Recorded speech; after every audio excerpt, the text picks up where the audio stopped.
position. So, yan. Makikita nyo naman dito sa reverse pyramid pattern. Siyempre, makikita natin na ginamitan niya ng void main string or public static void main string. Tapos, yan. Siyempre, may console that right line. Tapos, enter the number of rows. Yan. Ito.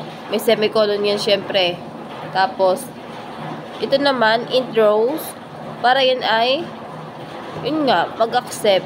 Tapos, itong int parse, para i-convert. Tapos, yung console that right line, red line, ay para mabasa. Tapos, syempre, may semicolon yan.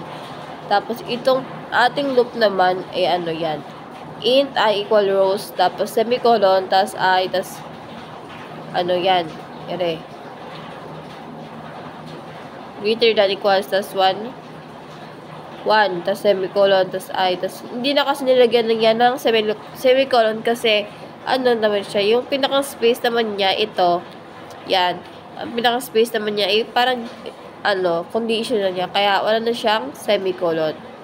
Tapos, ito din, sa for loop naman, katulad din mo sa isa, tapos wala naman din siyang semicolon, kasi ang ginawa nilang condition, ang ginawa kong condition ay itong console.write. Yan. Tapos, syempre, nilagyan ko yan ng semicolon. Tapos, ito naman, ganun lang din.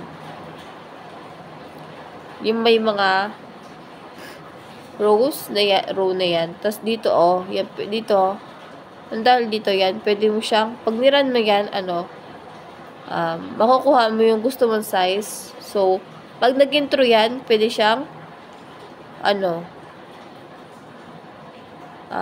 ang pag-run sa kanya, ang pag-run niya ay, tama ang size. So, syempre, hindi na dinalagyan ng semicolon kasi may naman siya condition Yan console.write. Tapos, ang pinakang end yan ay console.write line. So, pag niran natin yan, ito, yan. So, enter the number of row. So, syempre, lalagay natin ay also 10. Yan. So, makikita nyo naman, yan